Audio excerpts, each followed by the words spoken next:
Баршаңызға сәлем достар. Менің арнама қош келдіңіздер. Бүгін түрік тәттісі ревани пісіретін боламыз. Ол үшін жұмыртқаға қантты қосамыз.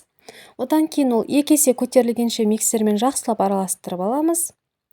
Одан кейін қою массаларды бір-біріне қосамыз. Ұнды, манная крупаны, разрыхлительді және лимон, 1 лимонның цедрасын қосып, жақсылап араластырып қоямыз.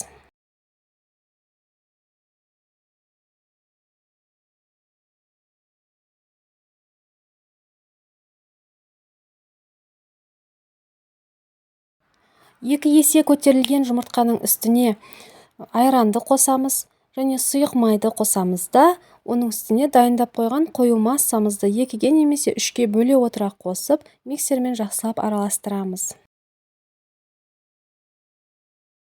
Келесіде формамызды жақсылап сары маймен майлаймыз жан-жағын. Одан кейін дайын болған массамызды құйып, духовкада 180 градусқа 30-35 минут қызарғанша пісіріп алатын боламыз. Енді шәрбәтін дайындауға кірісетін боламыз. Салқын суға қантты қосамыз, отқа қойып қайнатамыз. Қайнап бастаған уақытында лимонды қосып жібереміз суын сығып. Одан кейін 20 минуттай қайнатамыз. Шәрбәтіміз қоймалжың күйге ену қажет.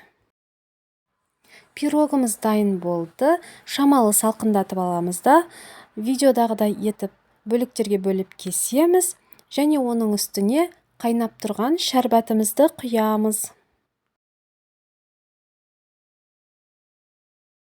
Міне осымен біздің тәттіміз дайын болды. Дәмі өте ерекше. Сіздер де менімен бірге дайындап көріңіздер. Астарыңыз дәмді болсын.